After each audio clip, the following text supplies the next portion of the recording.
வணக்கம் நண்பர்களே. இன்றைக்கி நம்ம வீடியோவில் என்ன பார்க்க போகிறோம் அப்படின்னா, ஸ்டோரேஜ் அக்கௌண்ட் மைக்ரோசாஃப்ட் அஷ்யூர் போர்ட்டலில் எப்படி செட்டப் பண்ண போகிறோம் அப்படிங்கிறத நம்ம இந்த வீடியோவில் பார்க்க போகிறோம். வாங்க வீடியோக்குள்ளே போகலாம்.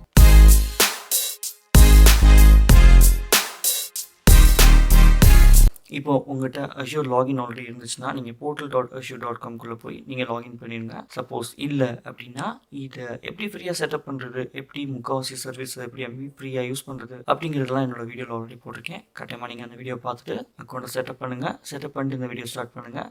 ஸோ இப்போ நம்ம என்ன பண்ண போகிறோம்னா, லாகின் பண்ணியாச்சு. இதுதான் ஹோம் பேஜ். இப்போது நான் நிறைய யூஸ் பண்ணியிருக்கனால இந்த மாதிரி காமிக்குது. உங்களுக்கு இந்த மாதிரி காட்டாமல் இருக்கலாம். அதை பற்றி நீங்கள் வருத்தப்பட தேவையில்லை. இப்போ இங்கே ஸ்டோரேஜ் அக்கௌண்ட் எனக்கு காமிக்குது. இது கூட நான் நிறைய யூஸ் பண்ணியிருக்கனால இங்கே இருக்கும். நீங்கள் இங்கே போய் ஸ்டோரேஜ் அக்கௌண்ட் அப்படின்னு கொடுத்தீங்கன்னா இந்த மாதிரி ஸ்டோரேஜ் அக்கௌண்ட் வரும். இதை நீங்கள் கிளிக் பண்ணுங்கள்.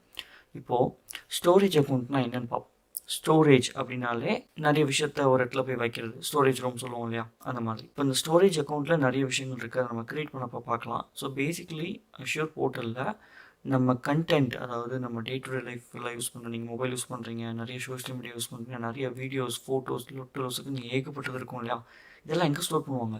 இதெல்லாமே பிஹைண்ட் த சீன் மைக்ரோசாஃப்ட் க்ளவுட்லேயோ இல்லை வேறு ப்ரொவைடர் அவங்கவுங்களோட டேட்டா சென்டர்லேயோ நம்ம ஸ்டோரேஜ் அக்கௌண்ட்டில் தான் ஸ்டோர் ஆகிடும். இப்போ மைக்ரோசாஃப்ட் என்ன பண்ணுதுன்னா, அவங்களோட சர்வீஸில் இந்த ஸ்டோரேஜ் அக்கௌண்ட்டுங்கிற சர்வீஸும் அவங்க கொடுக்குறாங்க.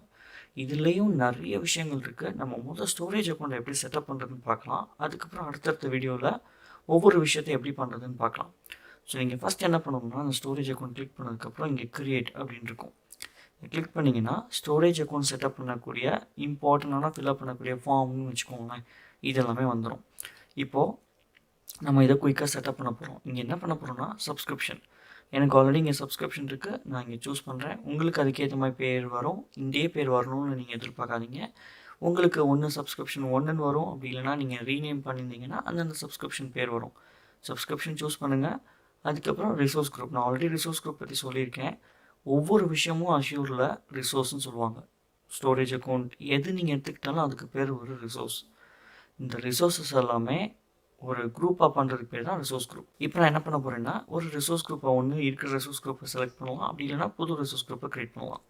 ஒரு உதாரணத்துக்கு நான் இது storage resource group demo or அப்படி இல்லைனா ரிசோர்ஸ் குரூப் கடைசி வச்சுக்கிட்டு ஸ்டோரேஜ் டெமோ ரிசோர்ஸ் குரூப்னு செலக்ட் பண்ணுறேன். ஓகே கொடுத்துட்டேன்.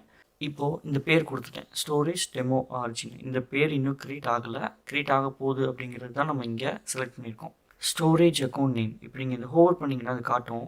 மினிமம் 3லேருந்து 24 கேரக்டர்ஸ் இருக்கணும். எல்லாமே ஸ்மால் லெட்டரில் இருக்கணும். இந்த கண்டிஷன்ஸ்லாம் மீட் ஆகலை அப்படின்னா இது எரர் அடிக்கும். ஸோ நம்ம இதை ஒரு டெமோ பார்க்க போகிறனால நம்ம என்ன பண்ணுவோம், எல்எஸ்சி டெமோ ஸ்டோரேஜ் அப்படின்னு ஒரு பேர் கொடுக்குறோம். ஓகே, பேசிக்லி இந்த ஹைஃபன் எல்லாமே ஒத்துக்காது. எல்லாமே ஸ்மால் லெட்டரில் இருக்கணும். இப்போது சாட்டிஸ்ஃபை ஆகிடுச்சு. ஓகே, நேம் கரெக்ட் ஆகிடுச்சு. இப்போ ரீஜன் பற்றி நம்ம ஆல்ரெடி பேசியிருக்கோம். க்ளோசஸ்ட், அதாவது இது நம்ம எங்கே ஸ்டோர் பண்ணியிருக்கோம். இப்போது நீங்கள் உங்கள் ஸ்டோரேஜ் ரூமு நீங்கள் ஒரு பெரிய அரண்மனை இருக்குது. ஸ்டோரேஜ் ரூம் ஏதோ ஒரு மூலையில் இருக்குது அப்படின்னா, நீங்கள் ஏதாவது ஒரு ஐட்டம் வேணும்னா உங்களால் டக்குன்னு போய் எடுத்துகிட்டு வர முடியுமா? முடியாதுல்ல, கொஞ்சம் லேட் ஆகும். இப்போ அதே இது உங்கள் ரூம் பக்கத்தில் அந்த ஸ்டோரேஜ் ரூம் இருக்குது அப்படின்னா இப்படி ஈஸியாக எடுத்துகிட்டு வர முடியும். அதே கான்செப்ட் தான். ரீஜனுங்கிறது இந்த ஸ்டோரேஜ் நம்ம க்ரியேட் பண்ணுற ஸ்டோரேஜ் எங்கே லொக்கேட் ஆகிருக்கு அப்படிங்கிறது தான். எனக்கு க்ளோசஸ்ட் லொக்கேஷன் யூஎஸ் ஈஸ்ட்டில் வச்சுருக்கேன். நீங்கள் உங்களோட க்ளோசஸ்ட் லொக்கேஷன் நீங்கள் யூஸ் பண்ணலாம். நம்ம பண்ணுற அந்த டெமோ அப்ளிகேஷனுக்கு இது ஒரு பெரிய விஷயமா இருக்காது. பட் இது என்னன்னு நம்ம தெரிஞ்சுக்கணும். அப்போ தான் கம்பெனியில் யூஸ் பண்ணுறப்போ இதுக்குரிய அர்த்தத்தை நம்ம புரிஞ்சுக்க முடியும். ஓகேங்களா? இப்போது அடுத்து பெர்ஃபார்மன்ஸ். இந்த பெர்ஃபார்மன்ஸில் 2 விஷயம் இருக்குது, ஸ்டாண்டர்ட் அண்ட் ப்ரீமியம். ப்ரீமியமுக்கு கட்டாயமாக நம்ம காசு கொடுக்கணும். பேசிக்கலி என்ன சொல்கிறாங்கன்னா, ப்ரீமியம்னா ரொம்ப ஃபாஸ்ட்டாக ஹை ப்ரியாரிட்டியில் நம்மளுக்கு டேட்டா ரீச் ஆகிற மாதிரி பண்ணுவாங்க. அதுக்கேற்ற மாதிரி நம்ம காசு கொடுக்கணும். பட் நம்ம ஸ்டாண்டர்ட் யூஸ் பண்ணலாம். ஸ்டாண்டர்டுக்கு இப்போ கரண்ட்டாக, அதாவது இந்த அஷ்யூர் வர்றப்போ ஜென்ரல் பர்பஸ் V1 அப்படின்னு ஒன்று இருந்துச்சு. அதில் சில விஷயங்கள் இருக்குது, சில விஷயங்கள் இல்லை. இப்போது நம்ம பழசை பற்றி தெரிஞ்சுக்க வேணாம்.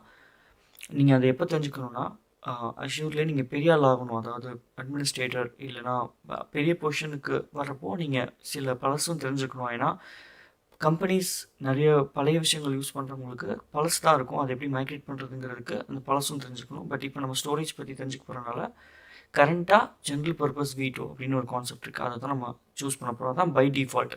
இப்போ இனிமேல் க்ரியேட் பண்ணுற எல்லாமே பை டிஃபால்ட் அதுதான். V1 க்ரியேட் பண்ண முடியாது. ஆல்ரைட், இப்போ நம்ம ஸ்டாண்டர்ட் சூஸ் பண்ணதுக்கப்புறம் இங்கே ரிடண்டன்சின்னு காமிக்கும். ரிடண்டன்சிங்கிறது பேசிக்கலி உங்கள் அக்கௌண்ட் செக்யூர்டாக ஒரு இடத்துல தான் இருக்குது, அதோட காப்பி வேறு எங்கேயுமே இல்லை. இப்போது அந்த இடத்துல ஏதாவது டேமேஜ் ஆகிடுச்சு அப்படின்னா நம்ம ஸ்டோர் பண்ண எல்லாமே காலி கிடைக்காது. அதுதான் அதோட கான்செப்ட். ஸோ இது எங்கே அந்த ரிப்ளிகேட் பண்ணணுங்கிறத தான் நம்ம இங்கே சூஸ் பண்ண போகிறோம். இப்போ லோக்கல் ரிடண்டன்ட்னா அதே இடத்துல இன்னொரு காப்பி இருக்கும். ஜியோ ரிடண்டன்ட்னா intermediate option with failover capability in a secondary region. அப்படின்னா என்ன அர்த்தம் அப்படின்னா, இப்போது இது ஒரு ரீஜன், ஒரு உதாரணத்துக்கு வச்சுக்குவோம். இப்போது இது இந்த ஸ்டோரேஜ் அக்கௌண்ட் தமிழ்நாட்டில் இருக்குது. இதே கண்டென்ட் இதே இது செகண்டரி ரீஜனுங்கிற ஒரு நார்த் சைடில் இருக்குதுன்னு வச்சுக்கோங்க. ஃபார் எக்ஸாம்பிள் ஹிமாச்சல் பிரதேஷில் இருக்குது. இது இங்கே சவுத்து, அது கம்ப்ளீட் நார்த்து. ஓகேங்களா? ஒரு உதாரணத்துக்கு சப்போஸ் சவுத்தில் இருக்க ஸ்டோரேஜ் அக்கௌண்ட் ஏதாவது ஆச்சு அப்படின்னா இதில் இருக்க கண்டென்ட் எல்லாமே ஆல்ரெடி அங்கே காப்பி ஆகிருக்கும். அது மைக்ரோசாஃப்ட் பார்த்துக்கும். இது போச்சு அப்படின்னா ஆட்டோமேட்டிக்காக வர ரிக்வஸ்ட் எல்லாமே ஃபெயில் ஓவர் ஆகி செகண்டரி லொக்கேஷன், அதாவது நார்த்தில் இருக்கிற லொக்கேஷனுக்கு பாயிண்ட் ஆயிரும். ஸோ நம்ம டேட்டா அழியாது, டேட்டா நம்மளால் ரிகவர் பண்ண முடியும். அதுதான் இதோட அர்த்தம். அது மாதிரி இந்த ஜோன் ரிடண்டன்ஸ், ஜியோ ஜோன் ரிடண்டன்ஸ் எல்லாமே அது மாதிரி இருக்கிற ஒரு விஷயங்கள். ஸோ இதில் protection against data centre level failure recommended for high availability scenario. இது டேட்டா சென்டர் ஃபெயிலியரே அவாய்ட் பண்ணுற மாதிரி ஒன்று பண்ணியிருப்பாங்க. அதே மாதிரி ஜியோனாலே குளோபலாக இருக்கிற மாதிரி. ஸோ இது அதுக்குரியது. ஸோ நம்ம இப்போது இங்கே ஸ்டாண்டர்ட் யூஸ் பண்ணுறப்போனால நம்ம லோக்கல் ரிடண்டன்ஸ் யூஸ் பண்ணிக்கலாம். It's just demo. Now next இப்போ நீங்கள் ப்ரீமியம் சூஸ் பண்ணிங்கன்னா அதுக்கேற்ற மாதிரி வரும். ப்ரீமியமில் எது சூஸ் பண்ண சொல்லுதுன்னு பாருங்கள். பிளாக்கா, இல்லை ஃபைல் ஷேரா, இல்லை பேஜ் ப்ளாப்பா, இது நம்ம என்னென்னு பார்ப்போம். இப்போதைக்கு நீங்கள் கன்ஃபியூஸ் பண்ணிக்க வேணாம். ஸ்டாண்டர்ட் போய் இந்த லோக்கல் கொடுத்துருங்க. நெக்ஸ்ட் அட்வான்ஸில் செக்யூரிட்டி. இப்போது முக்கால்வாசி நம்ம இந்த டெமோ இப்போது நிறைய விஷயங்கள் டிஃபால்ட்டாக விட்டுருவோம். ஏன்னா இது எல்லாமே பை டிஃபால்ட் இருக்கிறதே நம்மளுக்கு ஆப்ஷன்ஸ் போதுமானது. பட் தெரிஞ்சுக்கிறது நல்லது. செக்யூரிட்டியில் என்ன போட்டிருக்கு அப்படின்னா, ஓகே, ஸோ இப்போ இந்த டிஃபால்ட் ஆப்ஷன் என்னென்னு குயிக்காக பார்க்கலாம். இது எந்த ஒரு ஏபிஐ மூலிமா இந்த ஸ்டோரேஜ் அக்கௌண்ட்டை அக்சஸ் பண்ணுறதுக்கு நீங்கள் அலோவ் பண்ணுறீங்களா இல்லையாங்கிறது தான் இந்த செக் மார்க். அதே மாதிரி இந்த ஷேர்ட் அக்சஸ் சிக்னேச்சர்னு ஒன்று இருக்குது, நம்ம அதை பார்க்க போகிறோம் க்ரியேட் பண்ணதுக்கப்புறம். அது மூலியமாகவும் அக்சஸ் பண்ண முடியுமா இல்லையாங்கிறது அந்த டிட்டர்மினேஷன். இதெல்லாம் நீங்கள் அன்செக் பண்ணிங்கன்னா உங்களால் அதெல்லாம் யூஸ் பண்ண முடியாது. ஸோ இதை விட்டுடலாம். இதெல்லாம் TLS version. So by default இருக்கிறதுனால நம்ம விட்டுருவோம், அதாவது டிஃபால்ட் வெர்ஷனுக்கு விட்டுருவோம். இப்போ அடுத்து பார்த்தீங்கன்னா நெட்வொர்க்கிங்கில் என்ன சொல்கிறாங்கன்னா, நீங்கள் க்ரியேட் பண்ணக்கூடிய எல்லாத்துக்கும் ஒரு யூஆர்எல் இருக்கும். எந்த ஃபைல் அப்லோட் பண்ணாலும் யூனிக் யூஆர்எல் க்ரியேட் ஆகும். அது பப்ளிக்காக அக்சஸ் பண்ண முடியுமா முடியாதா, அதாவது வேணுமா வேணாமா. வேணும்னா பை டிஃபால்ட் எனேபிள் ஆகிருக்கும்.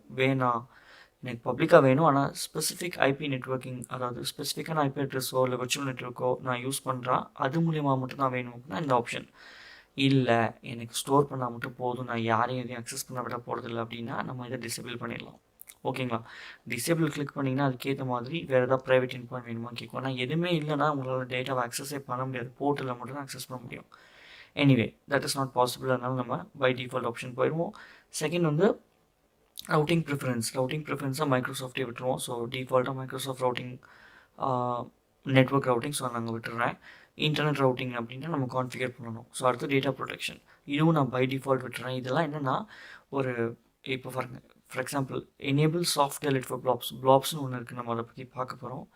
ஸோ நம்ம பிளாபை 7 days வரைக்கும் ரீடைன் பண்ண முடியும். அதுதான் இந்த நம்பர் ஆஃப் டேஸ். இது எல்லாமே டிஃபால்ட் வேல்யூஸ், இதில் நாங்கள் மாற்ற முடியும். பட் நம்ம டிஃபால்ட் வச்சு போவோம். இப்போது அடுத்து enable soft delete for containers, அதாவது கண்டெய்னர்ஸ்குள்ளே தான் நம்ம இமேஜஸ்லாம் இருக்கும். கண்டெய்னர்ஸே டெலிட் பண்ணிட்டோம்னா உள்ளே இருக்க எல்லா இமேஜஸும் போயிடும். அதுவும் ரீஸ்டோர் பண்ணுறதுக்கு அதாவது கம்ப்ளீட்டாக அழித்த மாதிரி இருக்கும். பட் 7 daysக்கு வச்சுருக்கோம். நம்ம ரீஸ்டோர் பண்ணோம்னா பண்ணிக்கலாம். அதுதான் இந்த ஆப்ஷன். அதே மாதிரி தான் ஃபைல் ஷேருக்குரிய ஆப்ஷன். ஸோ இதெல்லாம் நான் டிஃபால்ட்டாக விட்டுறேன். நெக்ஸ்ட் என்கிரிப்ஷனில் இந்த 2 விஷயம் இருக்குது. இதை பற்றிலாம் நீங்கள் கட்டாயமாக தெரிஞ்சுக்கணும் அப்படின்னா இன்னும் நிறைய அஷ்யூர் ரிலேட்டட் வீடியோஸ் பார்க்கணும். பேசிக்லி இந்த ஸ்டோரேஜ் அக்கௌண்ட்டில் ஸ்டோர் பண்ணக்கூடிய எவ்ரி சிங்கிள் ஃபைலும் என்கிரிப்ட் பண்ணியிருப்பாங்க. இந்த என்கிரிப்ஷனுக்கு ஒரு கீ இருக்குது. அந்த கீயை வச்சு தான் என்கிரிப்ட் பண்ணுவாங்க. யாராலையும் அதை டீக்ரிப்ட் பண்ண முடியாது. அந்த கீ இருந்தால் மட்டும்தான். இப்போது அஷ்யூர் என்ன பண்ணுவோம், மைக்ரோசாஃப்ட் என்ன பண்ணோம்னா கஸ்டமர்ஸுக்கு 2 ஆப்ஷன் கொடுக்கும். ஏன் கீ யூஸ் பண்ணுறீங்களா இல்லை உங்களுக்குரிய கீ நீங்களே யூஸ் பண்ணுறீங்களான்னு. அதுதான் இந்த எம்எம்கே சிஎம்கேனா கஸ்டமர் மேனேஜ்டு கீ. இப்படி பண்ணிட்டாலே நம்ம இந்த கீயை நம்ம தான் கொடுக்கணும். இதை பற்றி நம்ம தனியாக பார்ப்போம், நம்ம குழப்பிக்க வேணாம். மைக்ரோசாஃப்ட் மேனேஜ்ட் கீனா மைக்ரோசாஃப்ட் அது ஸ்பெசிஃபிக்காக கீ யூஸ் பண்ணும், அதுக்கு மட்டும் தான் தெரியும் எந்த கீ யூஸ் பண்ணணுன்னு. அந்த கீயை வச்சு எப்படி டீக்ரிப்ட் பண்ணுறதுன்னு மைக்ரோசாஃப்ட் தெரியும், எல்லாமே மைக்ரோசாஃப்ட் பார்த்துக்கும். ஆல்ரைட், இப்போ அடுத்து என்ன இருக்குது, நம்ம வந்து எல்லாத்துக்கும் சப்போர்ட் பண்ணுறோம் அப்படின்னு போட்டோம். இது எல்லாமே அவைலபிள். ஸோ ப்ளாப்ஸ், ஃபைல்ஸ், டேபிள்ஸ், எல்லாமே அவைலபிள். ஸோ நான் இந்த ஆப்ஷன் சூஸ் பண்ணியிருக்கேன். டேக்ஸுங்கிறது ஜஸ்ட் ட்ராக் பண்ணுறதுக்காக. ரிவ்யூ போனீங்கன்னா நம்ம சூஸ் பண்ண எல்லாமே இங்கே காமிக்கும். ஸோ வேலிடேஷன் பாஸ் ஆகிடுச்சு அப்படின்னா இங்கே பாருங்கள், இங்கே க்ரியேட் பட்டன் எனேபிள் ஆகிடும். இப்போ நீங்கள் க்ரியேட் பண்ணிங்கன்னா டிப்ளாய்மெண்ட் இனிஷியேட்டட் அப்படின்னு சொல்லுவோம். இன்னும் கொஞ்சம் நேரத்தில் அந்த அக்கௌண்ட் க்ரியேட் ஆகிடும். இப்போ இந்த அக்கௌண்ட் க்ரியேட் ஆகிட்டு இருக்கப்போ நான் ஒரு சில விஷயங்கள் சொல்கிறேன். இப்போ நம்ம நிறைய விஷயங்கள் பார்த்தோம் இல்லையா, ப்ளாப்ஸ், ஃபைல்ஸ், இதெல்லாம் உங்களுக்கு கன்ஃபியூஷனாக இருக்கும் நீங்கள் ஃபஸ்ட் டைம் பார்க்குறதா இருந்தால். It's okay, don't worry. நம்ம அக்கௌண்ட் எப்படி செட்டப் பண்ணுறதுன்னு பார்த்துட்டு உள்ளே போய் ஒவ்வொரு விஷயங்களையும் ஒன்று ஒன்றா பார்க்கலாம். இது ஒரு பெரிய வேஸ்ட் டாபிக், ஒரே நாள்லையோ இல்லை கொஞ்சம் நேரத்துலையோ முடியக்கூடிய டாபிக் இல்லை. ஸோ நீங்கள் ஒன்று ஒன்றா கற்றுக்கிறது நல்லது. பாருங்கள், நம்ம பேசிகிட்டு இருக்க டிப்ளாய்மெண்ட் முடிஞ்சிச்சு. நீங்கள் இப்போ கோ டு ரிசோர்ஸ் அப்படின்னு கிளிக் பண்ணி இந்த ரிசோர்ஸ்குள்ளே போயிடலாம். இப்போ நீங்கள் இங்கே கட்டாயமாக கொஞ்சம் விஷயங்கள் தெரிஞ்சுக்கணும். ஃபஸ்ட்டு நீங்கள் எந்த ரிசோர்ஸ் க்ரியேட் பண்ணாலும் ஓவர் வியூ பிளேடுன்னு சொல்லுவாங்க. நீங்கள் இதை நிறைய இடத்துல கேள்விப்படலாம். ஓவர் வியூ பிளேட்னா இந்த சர்வீஸுக்குரிய ஓவர் வியூ தான் இங்கே இருக்கும். ஒரு உதாரணத்துக்கு நம்ம க்ரியேட் பண்ண ரிசோர்ஸ் குரூப் பாருங்கள், ஸ்டோரேஜ் டெமோ ஆர்ஜி அப்படின்னு இருக்கா. இதை கிளிக் பண்ணிங்கன்னா இந்த இடத்துக்கு கூட்டிகிட்டு போயிடும். இந்த ரிசோர்ஸ் குரூப் கீழே என்னென்ன இருக்குது அப்படின்னு காட்டும். இந்த எந்த லொக்கேஷனில் இருக்குது, இது என்னோடய சப்ஸ்கிரிப்ஷன் ஐடி, இது என்ன பெர்ஃபார்மன்ஸ் ஸ்டாண்டர்டில் இருக்குது, எல்லாமே நம்ம சூஸ் பண்ண எல்லா இன்ஃபர்மேஷனும் இங்கே ஹை லெவலில் கொடுத்துருப்பாங்க. ஆல்ரைட், இப்போது இங்கே பார்த்தீங்கன்னா இந்த ஸ்டோரேஜ் அக்கௌண்ட் கீழே 4 ஆப்ஷன்ஸ் இருக்குது. Blob service, file service, queue service, table service. இந்த ஒவ்வொன்றும் டிஃப்ரெண்ட் சர்வீஸ், சரிங்களா. ஃபைல் சர்வீஸ்னால் பெரிய பெரிய லார்ஜ் ஃபைல்ஸ், ஜிகாபைட்டில் இருக்க ஃபைல்ஸோ இல்லை கம்மியாக இருக்க ஃபைல்ஸ் கூட நீங்கள் யூஸ் பண்ணலாம். இதெல்லாமே ஸ்டோர் பண்ணி அந்த ஃபைலை எப்படி ஷேர் பண்ணுறது, முன்னாடி ஷேர் பாயிண்ட் அப்படின்னு ஒரு கான்செப்ட் இருந்துச்சு இல்லையா, ஃபைல் ஷேரிங் மெக்கானிசம், அதுக்கு தான் இந்த ஃபைல் சர்வீஸ் யூஸ் பண்ணுவாங்க. நம்ம அதை இந்த வீடியோவில் பார்க்கலாம். அதேமாதிரி கியூ சர்வீஸ்னால் அந்த மெசேஜஸ் எல்லாமே எப்படி க்யூவில் ஸ்டோர் பண்ணுறது, க்யூவு, ஸ்டாக்கு, அந்த ரிலேட்டட் ஸ்டஃப் எல்லாமே இந்த மெசேஜிங் அதுவும் இந்த க்யூ சர்வீஸில் வரும். டேபிள் சர்வீஸுங்கிறது டேட்டாவை எப்படி டேபிள் ஃபார்மேட்டில் யூஸ் பண்ணுறதுங்கிற சர்வீசஸ் தான் இந்த table service. Flap service is something important, நம்ம இப்போ பார்க்கலாம். இந்த பிளாப் சர்வீஸுக்கு இதெல்லாம் தான் ப்ராப்பர்ட்டிஸ், எவ்வளோ நாள் வரைக்கும் வச்சுருக்கலாம், என்ன ஏதுங்கிறதுலாம். ஸோ நம்ம இதை பற்றி டீட்டெயிலாக பார்க்குறதுக்கு முன்னாடி நம்ம என்ன பண்ணுவோம்னா, இங்கே டேரெக்டாக இங்கே பாருங்கள், டேட்டா ஸ்டோரேஜ் கீழே கண்டெய்னர்ஸ் அப்படின்னு இருக்குது. இந்த கண்டெய்னர்ஸ்னால் என்ன, கண்டெய்னர்ஸ்குள்ளே என்ன பண்ண போகிறோம் அப்படிங்கிறது தான் பார்க்க போகிறோம். இந்த வீடியோவில் நம்ம எப்படி இதை ப்ரொவிஷன் பண்ணோம் அப்படின்னு பார்த்தோம். நெக்ஸ்ட் வீடியோவில் இந்த கண்டெய்னர்ஸ்னால் என்ன, கண்டெய்னர்ஸ்குள்ளே ஃபைல்ஸ் எப்படி ஸ்டோர் பண்ணுறது, எப்படி அக்சஸ் பண்ணுறதுங்கிறது இதெல்லாமே நம்ம நெக்ஸ்ட் வீடியோவில் பார்க்கலாம். இந்த வீடியோ உங்களுக்கு பிடிச்சிருக்குன்னு நம்புகிறேன். இது one of the important service. நீங்கள் அஷ்யூர் படிக்கிறதா இருந்தால் கட்டாயமாக இதை எக்ஸ்ப்ளோர் பண்ணுங்கள். இதனால் ஒன்றும் பெருசாக அமௌண்ட் உங்களுக்கு சார்ஜ் ஆகாது. நீங்கள் ஃப்ரீ அக்கௌண்ட் யூஸ் பண்ணிங்கன்னா முக்கால்வாசி ஐட்டம்ஸ் எல்லாமே ஃப்ரீ தான். நான் உங்களை அடுத்த வீடியோவில் சந்திக்கிறேன். நன்றி. இந்த வீடியோ உங்களுக்கு பிடிச்சிருந்துச்சுன்னா லைக் பண்ணுங்கள், கமெண்ட் பண்ணுங்கள், சப்ஸ்கிரைப் பண்ணுங்கள். அப்புறம் மறக்காமல் அந்த பெல் ஐக்கானையும் அமைக்கிடுங்க. அப்போ தான் நான் பண்ணுற எல்லா வீடியோவும் உங்களுக்கு வந்து சேரும். நான் உங்களை மீண்டும் வேறு வீடியோவில் சந்திக்கிறேன். நன்றி.